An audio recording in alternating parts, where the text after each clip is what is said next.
ลล่าไหม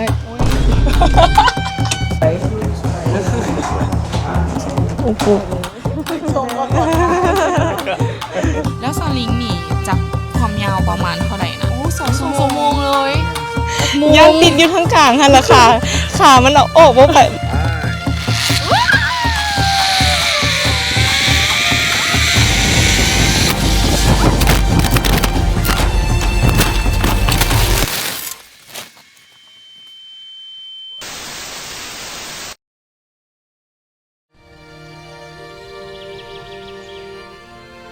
มิสทัวริซึมลาว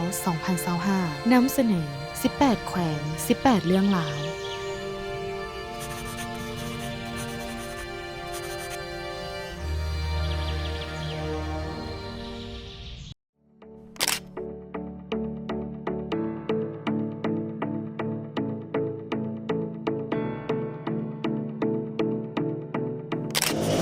ตอนนี้เพิ่นก็กำลังจะไปกวดเช็คเบิ่งห้องเพื่อเบิ่งความเรียบร้อยแล้วก็เบิ่งอุปกรณ์ในห้องว่ามีหยังเสียหายบ่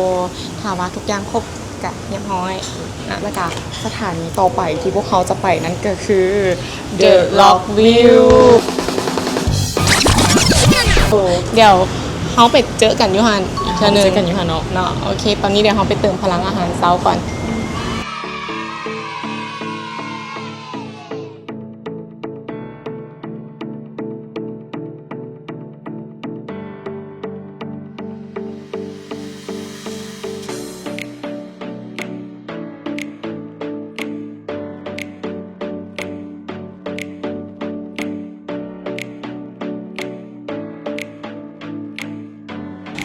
และตอนนี้เฮาก็อยู่ที่สถานีสากรถของโลกานั่นเองซึ่งก่อนเฮาจะออกเดินทางเฮาก็ต้องได้มาสากพลังให้มันเต็มร้อยก่อนเฮาจะต้องได้เดินทาง2 ชั่วโมงเลยลักกี้2 ชั่วโมงเลยระยะทางค่อนข้างไกลเนาะวิลล่าแม่แล้วเพราะว่าเฮาจะเดินทางไป The Rock View ภูผาม่านเบิ่งดูเฮาสากไปเท่าใดนี่ตอนนี้สากเรียบร้อยแล้วนี่เบิดได้200,000 ปลายทุกคนโอ้โหคุ้มสุดๆเลยกับการเดินทางเท่านี้คือว่าบ่โดนเลยเฮาถ่าแป๊บเดียวเพราะว่าเป็นฟาชาร์ดว้าวและสถานีที่เฮาจะไปนั่นก็คือ The Rock View ภูผาม่านเดี๋ยวจะพาวิลล่าไปขี่สลิงขาสั่นไม่ท่าแล้วเดี๋ยวสิพาลุยเพราะเป็นนางสาวท่องเที่ยวเราต้องลุยอดเอาฮึบเอาหน่อยนึงย่านก็ต้องได้ลุยเพราะมันเป็นหน้าที่ที่ว่าเขาต้องได้เห็นมันแล้วเป็นสิ่งที่เฮามักพร้อมก็สิได้เกาะแขนเกาะขาลักกี้ไปเด้อโอเคได้โอเคตั้นกันไปเจอกันอยู่พุ่นโอเค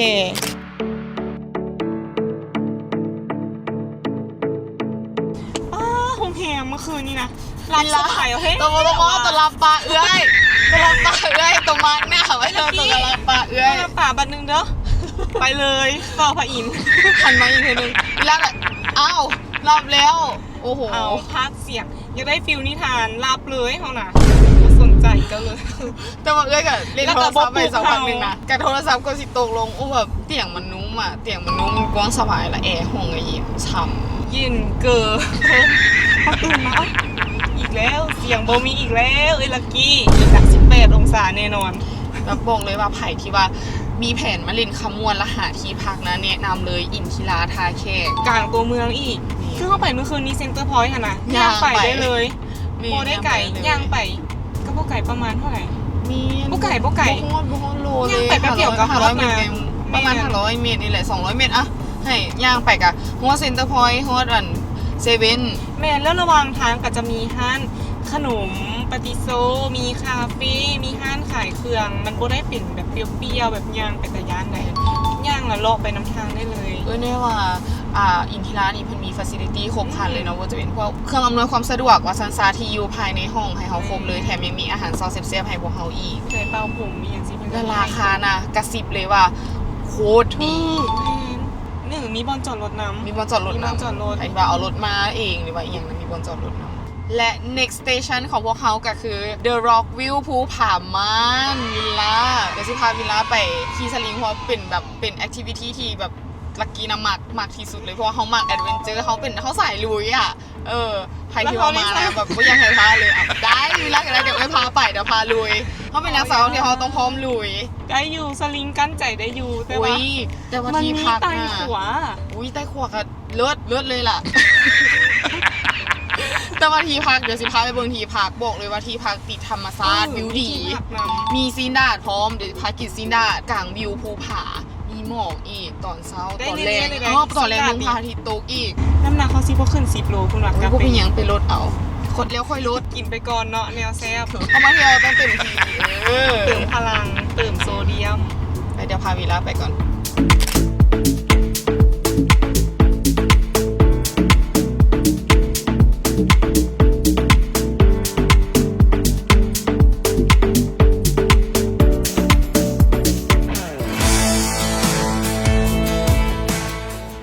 นางสวายเว้ยเป็นจังไดขับรถมาแต่เวียง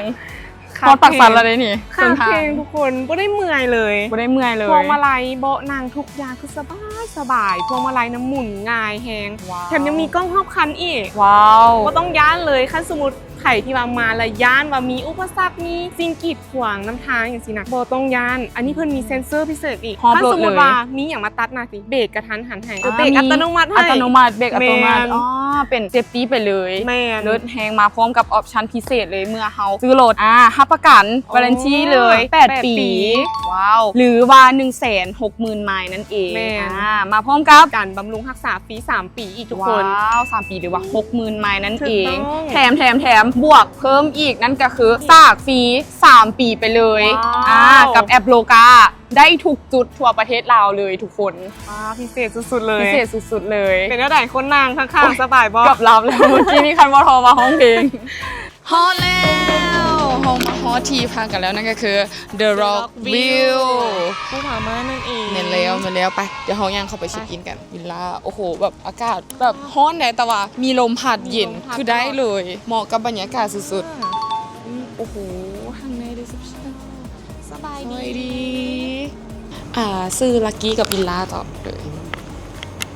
สำหรับคนเขาจะรวมอาหารเช้านี่จะเริ่ม7 โมงครึ่ง10 โมงครึ่ง มี ไป ห้ ดู องรวมอาหารเช้า ร้านอาหารเลยตุดจุดชมวิวเลย โอ้ตู่ที่ไก่มาเมื่อกี้ แล้วสลิงนี่จากความยาวประมาณเท่าไหร่นะ แต่ละเส้น2 ชั่วโมง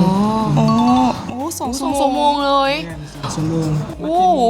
ขี่สลิงแล้วก็ เขาคิดว่าแป๊บเดียว ขี่สลิงย่างขัวปีนผาแล้วก็ใต้ตะนั่งแล้วก็ ความรวมทั้งหมดแมน2 ชั่วโมงรวมทั้งหมดแมน2 ชั่วโมงถ้าเฮาขี่ทั้งสลิงไต่ขวาเนาะแล้วก็ปีนผามีรวมทั้งหมด2 ชั่วโมงเอาแต่คันเฮาแบบอยากขี่แต่สลิงกับไต่ขวาดิ จะบ่ได้ตัวนี้มันต้องได้ไป ไปเบิดเลยว่ะโอ้ก็ เป็นเซตเลย เป็นเสร็จเลย จะมี2 ชั่วโมงมา ไปแล้ว เส้นสีแดงนี้ถ้าเครื่องมือก็จะมาเพิ่มเส้น โอ้นี่อ๋อมานี่แล้วก็มาไต่ตะนางบอกแล้วก็ขี่10 ไร่อีกแล้วก็ปีนผาขึ้นไป 2 ชั่วโมงเบิ่งตัวนี้ก็ได้ อ๋อ ตัวนี้ก็จะคือกันตัวนี้จะเป็นเส้น2 ชั่วโมง โอ้ จะมีสลิงแล้วก็มีย่างครัวใต้ตะนางปีนผาแล้วก็จุดชมวิวกลับมานี่ก็มีย่างป้า มีอย่างพานำเลิศมีแท็กกิ้งนำโอ้ยทุกคนแบบว่ามาครบจบเลยแถมเพิ่นยังมีเป็นแพ็กเกจให้เลือกอีกบ่ว่าจะเป็น2 ชั่วโมงหรือว่า half day full day คัน full day กับแบบจัดเลยสำหรับคนที่แบบมาแอดเวนเจอร์เป็นการออกกำลังกายเป็นในตัว นี่น่าสนใจ น่าสนใจเนาะเดี๋ยวเราไปเบิ่งกัน แต่ราคาก็โอเคเลย โอเคเลยแหละโอเคเล โอเคเลย ย ถ้าพักที่นี่ก็จะมีส่วนลด 3% โอ้สำหรับไผ่ที่มาพักอยู่ The Rock View ภูผาม่านเนาะแล้วจองเนาะ activity หรือว่ากิจกรรมเนาะบ่ว่าจะเป็นการเล่นซิปไลน์การไต่ตะข่ายเนาะหรือว่าการปีนผายางปลานี่เพิ่นมีส่วนลดให้ถึง 20% เลยทุกคน เฉพาะลูกค้า เฉพาะลูกค้าที่มาพักอยู่ในนี่เนาะเลิศโอเคไปเดี๋ยวเราไปเข้าห้องก่อนตอนนี้เขาได้ ถ้าหากว่าบ่ได้ขี่สลิงก็ โอ้ ตัวนี้จะเป็นย่างขัวชมวิว600 เมตรประมาณ30 นาทีครับสามารถขึ้นไปย่างได้ สามนาทีนึง เขาจะเปิด8 โมงหา5 โมงแรง 8 โมง 5 โมงแรงเนาะจุดอย่างสมมุติมีแต่30 นาทีเป็นการออกกำลังกายไปเลย มีพายเรือคายักนำ ถ้าเป็นภาคเหนือนี่จะแม่นอยู่ทำของรอตัวนี้ โอ้ก็จะมีแพ็กเกจไปอีกบนหนึ่งอีก แล้วก็ทางแฮมจะพาไป จะเป็นแพ็กเกจแบบฟูลเดย์มาเลยทางนี้ โอ้ฟูดได้หมดเลย จะทำนั่งทำป้อง I want นะอันนี้อย่าไว้อันนี้ย้อนตัวลงทำปอง อันนี้อยากไว้อันนี้ เห็นรูปซื้อๆยังย้านเลย โอ้ย โอเควันนี้เขาเล่นเล็กๆน้อยๆก่อน เอาน้ำจิ้มก่อน เอาน้ำจิ้มไปก่อน เดี๋ยวเขาไปห้องกับวิลล่า เดี๋ยวเขาไปห้องก่อน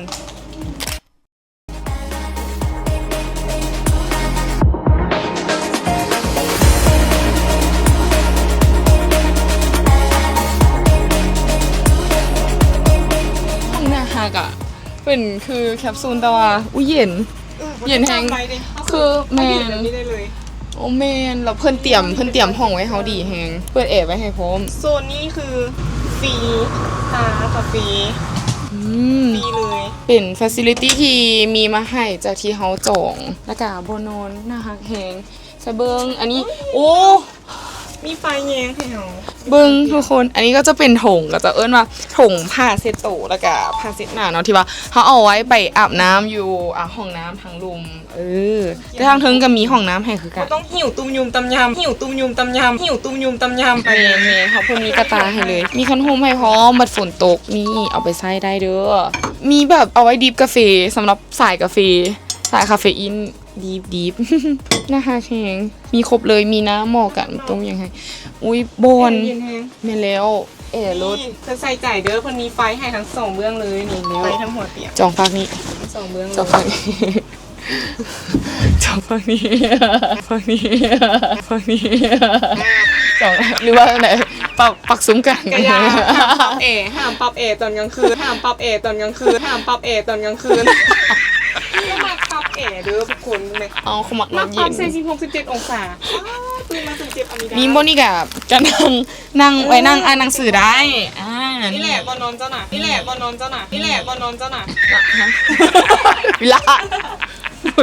แล้วไปเบิ่งวิวทางนอกโอ้โหวิวทางนอก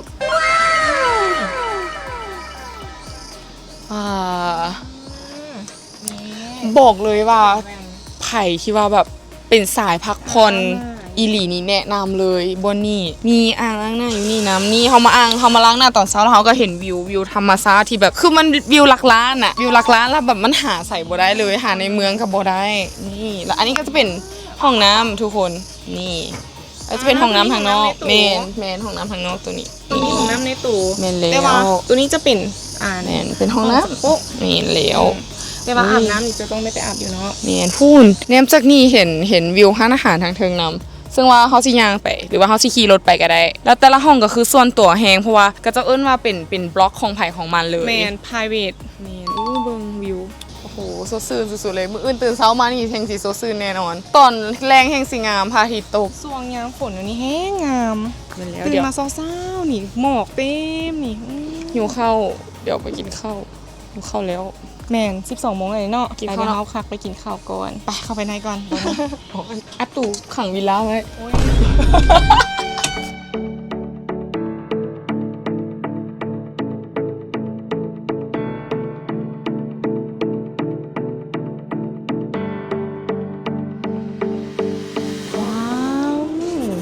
เขามากินข้าวพาวิลล่ามากินข้าวหลังจากที่เขาเบิ่งห้องแล้วแล้วว่าเขาต้องเติมพลังก่อนที่เขาจะไปเล่นแอคทิวิตี้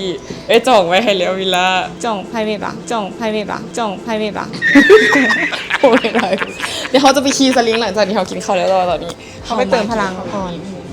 แล้วภายในก่อนทานอาหารนี่คือแบบ เรื่องวิวสวยวิวงามแพง ไปเดี๋ยว เห็นบ่ยูนี่เห็นบ่เดี๋ยวเขาขึ้นไปเบิ่งอยู่เชิง ตะลึงเลย ไปว่าได้ตื่นแต่เช้าแล้วมันเมื่อยมันออมมานะมาเห็นวิวนะเศร้าเลย เศร้าเลย คุ้มค่าที่ตื่นเช้า เลยไผ่ที่ว่าหาทีพักธรรมชา ทุก ติ คนห้ามนำเอาสัตว์เลี้ยงเข้ามาเด้อเอลกี้ เฮ้ย เอลกี้คือมาเอลกี้คือมาเอลกี้คือมา เขามาเขายังมาน้ำกันอยู่กับวิลล่านี่มีป่าน้ำทุกคนนี่ไผ่ที่ว่าสายจิ๊บใส่นะสามารถมานั่งอยู่บ้านได้แล้วก็บ่าบรรยากาศแบบ มาเบิ่งวิว 160 องศาของวิวเลยนี่เบิ้ง เอลกี้ เห็นวันที่เขาสิไปวันที่เขาสิไปย่างตะคาย อันนั้นหรอ นั่นแหละนี่อยู่นี่มีกล้องนะ คนหนาวลุกอีหลีคนหนาวลุกแท้ใดเอา 5,000 กีบเอาซองเบิ่งโตอันนี้ นี่ที่เขาสิไปเล่นไอ้วิลล่านี่พร้อมแล้วบ่นี่เดี๋ยวเขาจะพาวิลล่าลงไปเล่นแต่ว่ากินข้าวแล้วก่อน เข้ามาก็เติมพลังก่อนตอนนี้ วิวดีแฮง เลยลักกี้เฮ็ดได้เฮาสิมาฮอดนี่ได้ล่ะ ลมพัดฮะเอ้ยชิวๆ ยังติดอยู่ทั้งกลางหั่นล่ะค่ะ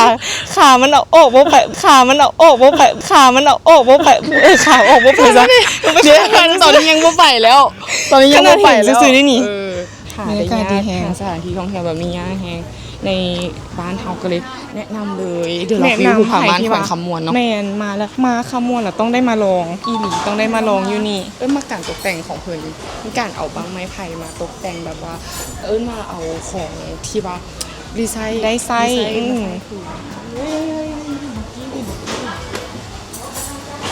เล่นเปล่าของกูนี่นะ สอนเขาเลยแม่ โบลิ่งบุปิกคือกันนะโบลิ่งบุปิกคือกันนะโบลิ่งบุปิกคือกันนะโบไม่เอา เอาตะกี้เป็นอย่างนี้เดี๋ยวกันนะเขากินข้าวแล้วก่อนเขาไปทานกัน ไ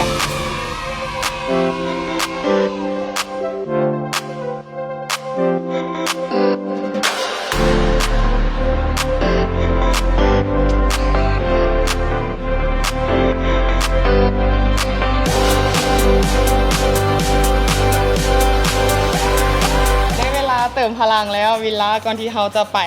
ตะลุยเต็มทีมื้อนี้ แม่น เดี๋ยวเขาไปสู้แดดน้ำกัน โอ้ย2 ชั่วโมง อ่า จิบ จีบ ๆแต่มื้อนี้เนาะเขาก็กินอาหารลาวเนาะเพราะว่า แม่น อยู่นี่เนาะเพิ่นมีร้านอาหารเนาะมีบริการครบเลย แล้วก็เพิ่นมีอาหารลาวไว้ท่าบริการนำวิลล่า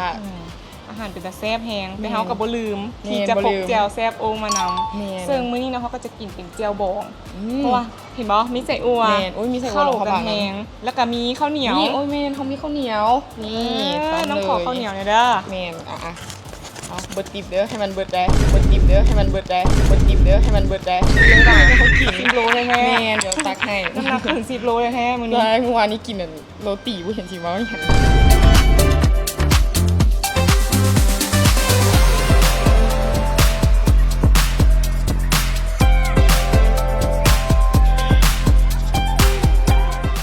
ก่อนที่ว่าเราจะลงไปลิ่นกิจกรรม เพื่อนก็จะมี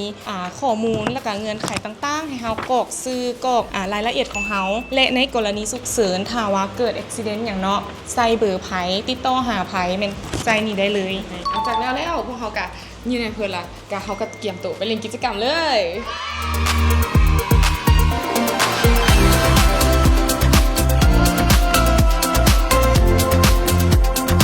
เดี๋ยวใส่เครื่องเซฟตี้ก่อนที่เขาจะลงไปเล่นเขาต้องเซฟตี้ก่อนจากไอ้ก็จะกะเฮียนมาแล้วก็เทรนมาเนาะว่าเขาต้องใส่ชุดเซฟตี้ ปลอดภัยแน่นอน เพื่อความปลอดภัยแล้วก็ปลอดภัยแน่นอน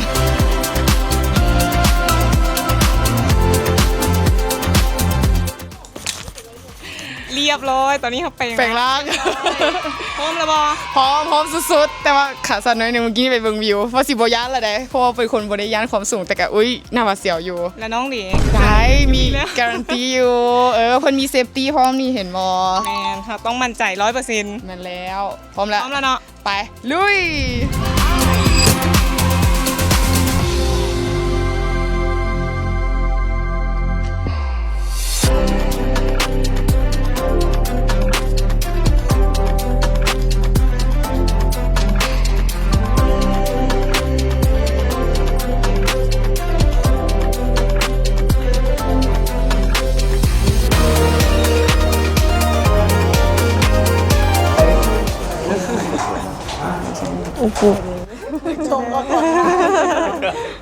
และตอนนี้กำลังเกี่ยมตู่ไปใส่เมื่อกี้ ไปขึ้นสายสลิงไปขึ้นสายสลิง พอนี้ก็ขาสั่นละพอนี้ก็ขาสั่นละพอนี้ก็ขาสั่นละขนาดลงขนาดซื้อๆก็ขาสั่นแล้วนะ โว้ก็ไปแล้วตื่นเต้นอ่ะ เดี๋ยว อุ้ยแก นี่อันนี้ก็คือพี่เจพูดเล อุ้ย ย ใจเต้นอยู่เด้นี่ใจเต้นอยู่ในนี่พอบ่ได้เล่นเดือดแล้ว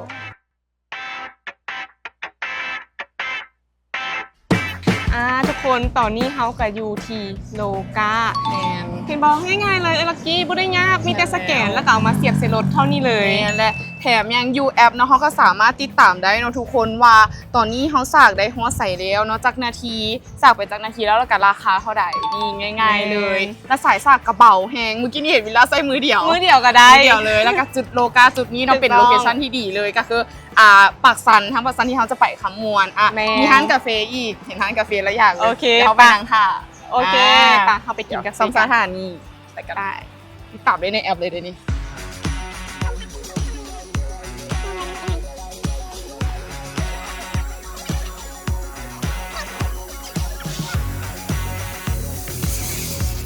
เป็นไงอ้ายสุดๆ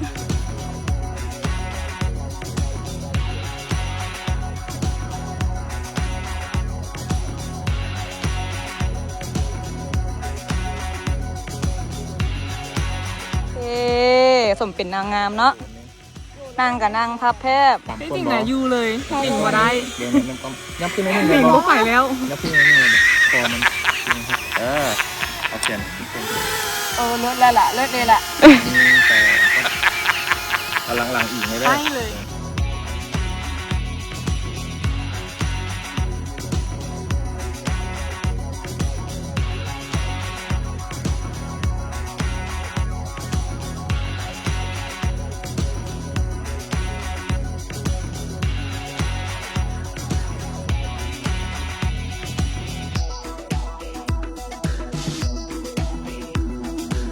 และนี่คือ The Rock View ภูผาม่าน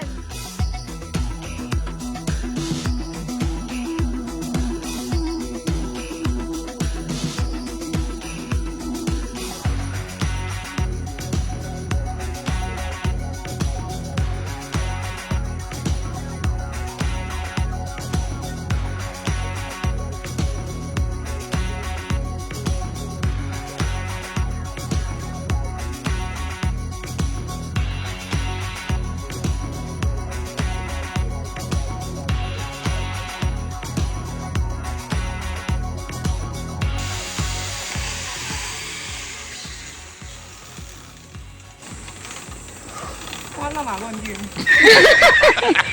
ภาพดินแล้วอ่ะเป็นยังไงวิลามาอีกวะ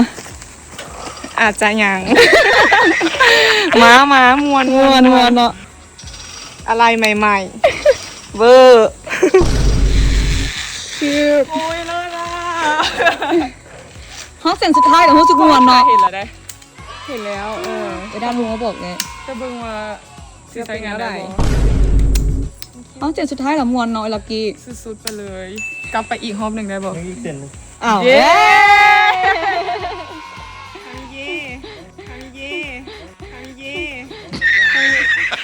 นี่เขาจะได้ย่างปลาแล้วเขาสิย่างปลาประมาณ15 นาทีไปแล้วเขาสิเจออย่างละมาทางนี้เขาสิได้ออกกำลังกาย โอ้แพงยิ้มมีความสุขพองลงมาเป็นจีบสูหน้ามันบุเป็นอย่างเลย อันนี้คือฮอตพื้นแล้วคือฮอตพื้นแล้วห้องยังปลาตะกะที โอ้โหเป็นชั่วโมงเลยเป็นชั่วโมงแล้วชั่วโมงครึ่งแล้ว ชั่วโมงฝ่ายเนาะ สลิงปีนผา เจ้ามวนแหง มวนมีคนขาสั่นนะคุณตา เอาแล้วกิจกรรมนี้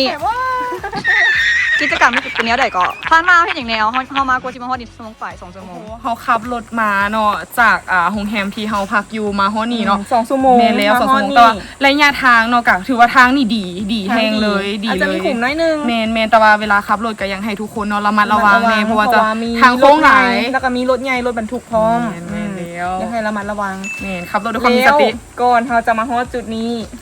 ผ่านอย่างมาเนี่ย ที่จริงแรกๆเลยเขากับขี่สลิง แต่ว่าทุกคนเกิดอุบัติเหตุหน่อยนึงเนาะแบบเป็นเอียงที่แนวฟิลไปเลยเวลา แม่นเป็นว่าเป็นอย่างตอนนี้เห็นแล้ว บ่บอกดอกไปเบิ่งในคลิปเอาไป ไป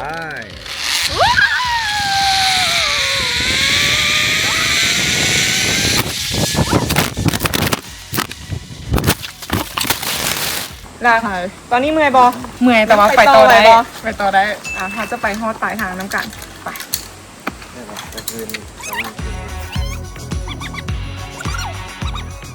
ไปทุกคนเขาสิบวกแก่งอีล่า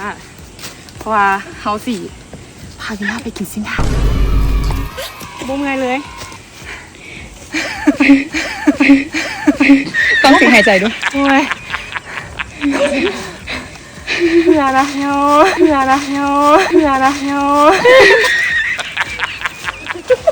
แล้วไปไหนเนาะ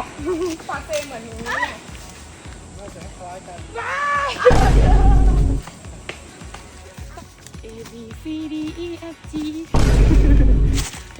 ป็นยังไง เปิดประสบการณ์สุด ข รั้งแรกอาจจะมีครั้งต่อไปเตะบ่แม่นไปนี่เตะบ่แม่นไปนี่เตะบ่แม่นไปนี่ แต่ว่าบ่อีกแขวงหนึ่งเมื่อกี้นี่สูงแล้วมันบ่สูงขึ้นอีก ยังมีอีกกันบ่ มีอีกสูงกว่านี้ เย่เย่เย่ ติดตามเลยทุกคนอยากให้ติดตามแฮงแขวงต่อไปนี่เสียวกว่านี้แน่นอน ถ้าเบิ่ง หวาดเสียว ว่าจะมี หวาด เวลา เสียว บ่ หวาดเสียวกว่านี้แน่นอน เอลักกี้ต้องได้ไปแล้วได้สั่น แม่นแล้วเอาวิลล่าไปนำเด้ ว่าเป็นหยังขอบใจว่าเป็นหยังขอบใจว่าเป็นหยังขอบใจ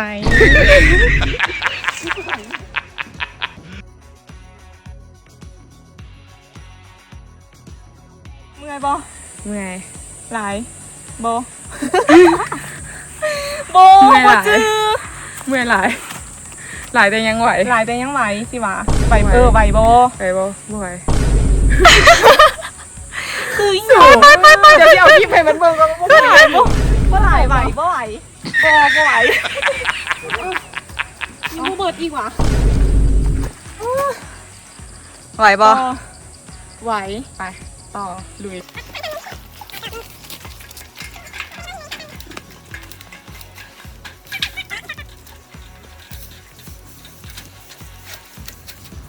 เรียบร้อย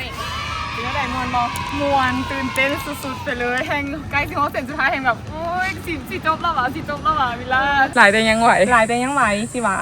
กับอีกเมื่อยอยู่แต่ละห้องสุดท้ายแล้วมันจะม่วน เอาวิลล่าไปนำดิ ว่าเป็นอย่างขอบใจ ม่วนแฮง อยากมาอีกมีโอกาสได้กลับมาอีกแน่นอนแต่ว่าอยากแนะนำทุกคนเลยไผ่ที่ว่ามาเที่ยวท่าแขกแขวงคำมวนเนาะมาต้องได้มาเหยื่อต้องได้มาลอง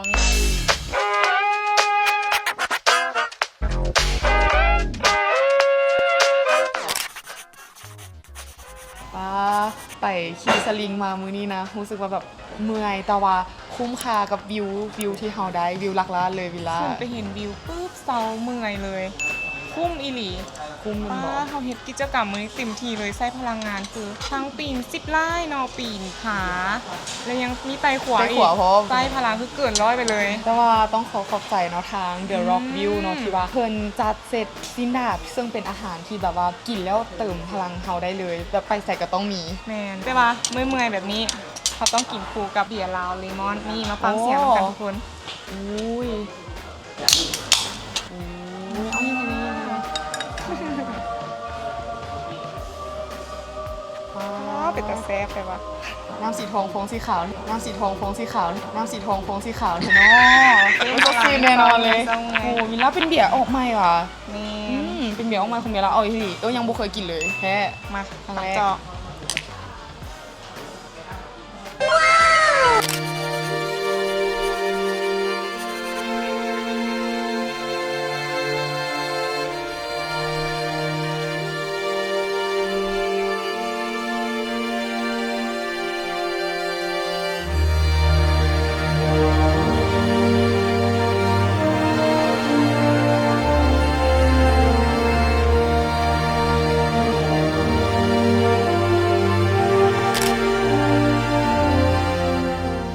Good morning เป็น Morning ไง วิลล่าโอ้โห เมื่อคืน สุดๆไปเลยแบบนอนทำกับบรรยากาศธรรมชาติฟินสุดๆเลยวิลล่าเด๋ สุดๆเลยคือเตียงของเพิ่นนุ่มแฮงเมื่อคืนนี้หัวฮอดหมอนแล้วรับเลย นี่ บวกใส่กับบรรยากาศฝนตกเมื่อคืนนี้ ฝนตกแต่ว่าโบมีพายุเข้าเลย แม่น แต่ว่าแบบด้วยความที่พักของเพิ่นเนาะบรรยากาศแบบโคซี่อยู่กลางแบบว่าภูผาแล้วก็ธรรมชาติป่าไม้สินะทุกคนรู้สึกว่านอนแล้วแบบโอ้โหฟินสุดๆฟังเสียงฝนแบบตกอื้อหือ แล้วตื่นมาเจอบรรยากาศแนวนี้อีก เนียนบรรยากาศภูเขาแล้วก็ บ เห็ วน ก ทะ ใส่ เลหม กับ อก เสียงนกฮ้องอากาศที่ โอ้ สด แบบ ชื่นตอนเช้านะสุดๆฟินสุดๆเลย ก็จะเอิ้นว่าสูดออกซิเจนแบบธรรมชาติเข้าเต็มปอดเลยทุกคน ถ้าว่ามีโอกาสกลับมาแน่น กลับ อ มาแน่ น นอน และตอนนี้ก็ถึงช่วงเวลาสำคัญแล้วคืออาหารเช้าของพวกเราเหมาะกับบรรยากาศสุดๆเลยแต่ว่าน่าเสียดายทริปข้ามวนของเราจบลงแล้วทุกคน แต่ว่าแคมเปญ18แขวง18เรื่องราวยังบ่จบยังมีอีกหลายบอนหลายสถานที่ที่ว่าอยากให้ทุกคนได้เบิ่งน้ำกัน แต่ว่าก่อนอื่นหมดต้องขอบใจสปอนเซอร์หลักของพวกเราทุกคน All New Toyota BC4X ซึ่งเป็นรถไฟฟ้าที่นำเข้าและผลิตจากญี่ปุ่น 100% ต้องขอบใจคู่ร่วมเดินทางของเราในครั้งนี้ ตู้สากโลกาเป็นเจ้าเดียวในประเทศ เทศลาวที่ว่ามีทั่วทุกแขวงเลย18แขวงมีทุกบอนและขอบใจทางอินทิรากรุ๊ปที่เอื้อเฟื้อสถานที่พักและอาหารแซ่บๆให้กับพวกเขาทางอินทิราทาแขกและ The Rock View ภูผาม่านแต่ว่ายังบ่จบยังเหลือคำคมสำหรับมื้อนี้ ว้าว ทุกคนมีอะไรโมเมนต์มีดดิ บ่แม่นนี่มันจะขมเกิน กินข้าวแล้วมันจะอิ่มท้อง แต่ถ้าเบิ่งคลิปพวกน้องแล้วจะอิ่มใจ มาฟังของเอ้ยเนี่ยฟังของเอ้ยเนี่ย เบิ่งปลาเบิ่งเขาแล้วอย่าลืมมาเบิ่งพวกเขาเด้อ ได้อยู่ป่ะพอสู้เวลาได้ป่ะ ผ่าน 100%อย่าลืมกดติดตามกดไลค์กดแชร์และติดตามเพจ Facebook ของพวกเรามีสลิซึมลาวเด้อ แม่นและอย่าลืมไปกดไลค์กดแชร์แล้วก็กดติดตามอยู่ทาง YouTube พวกเขานะมีคลิปที่ว่าพวกเขาไปเที่ยวแขวงต่างๆ ในประเทศลาว เพื่อให้ทุกคนแบบอย่าพลาดที่ว่าจะหาข้อมูลช่องทางการท่องเที่ยวไปนำพวกเขาก็ได้บอกเลยว่าเบิ่งคลิปพวกเขาแล้วอยากมานำ เครี แน่ ยด นอนอยากมานำ เครี แน่ ยด นอนอยากมานำ เครี แน่ ยด นอน ยอก เบิ่งแล้วบ่ผิดหวังมาได้ แม่น สบายเลย คือติดตามการเดินทางของพวกเราได้เลยตั้งแต่ EP แรกเนาะจนมาฮอดตอนนี้ บ๊ายบายทุกคน ไปกินข้าวก่อน